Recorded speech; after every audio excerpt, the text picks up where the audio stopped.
తల్లిని చెల్లిని ఇంటి నుంచి గెంటేసినప్పుడే వైసీపీ పతనం ప్రారంభమైందని ఏపీసీసీ అధ్యక్షురాలు షర్మిల విమర్శించారు. మాజీ మంత్రి రోజా చెబుతున్నట్లు తాను ఏనాడు చంద్రబాబుకు మద్దతు ఇవ్వలేదని స్పష్టం చేశారు. రాష్ట్ర రాజధాని అమరావతి రాష్ట్ర మహిళల పక్షాన మాత్రమే మాట్లాడానని ఆమె తెలిపారు. వైసీపీ నాయకులు ఇకనైనా మహిళలను గౌరవించడం నేర్చుకోవాలన్నారు. అధికారంలోకి వచ్చింది జగన్మోహన్ రెడ్డి గారు ఏ మాట చెప్పి మేడలు వంచి ప్రత్యేక హోదా తీసుకొస్తామని చెప్పిన జగన్మోహన్ రెడ్డి గారు అధికారంలోకి వచ్చిన తర్వాత అదే బీజేపీ పార్టీకి మోడీకి దత్తపుత్రుడిగా మారారు. ప్రతి బిల్లుకు మద్దతు ఇచ్చారు. అదానికి కావాల్సింది అదానికి ఇచ్చారు, అంబానీకి ఏది కావాలంటే అది ఇచ్చారు.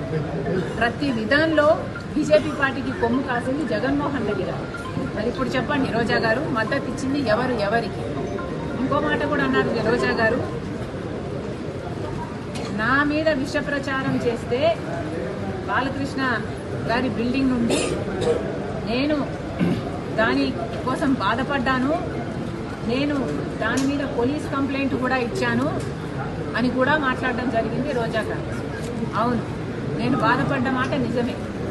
మరి నేను ఒక బయట వ్యక్తి నా మీద విష ప్రచారం చేసినందుకు నేను అంత బాధపడితే మరి మీరు వైసీపీ వారు, నా సొంత వారు, నా కుటుంబం, నా రక్త సంబంధం, మీరు అదే విష ప్రచారం చేస్తే ఇంకా నేను ఎంత బాధపడున్నా? మీ సైతాన్ సైన్యం చేత నేను రాజశేఖర రెడ్డికే పుట్టలేదన్నారు, విజయం అక్రమ సంతానం అన్నారు, నాకు ఇతరులతో సంబంధాలు అంట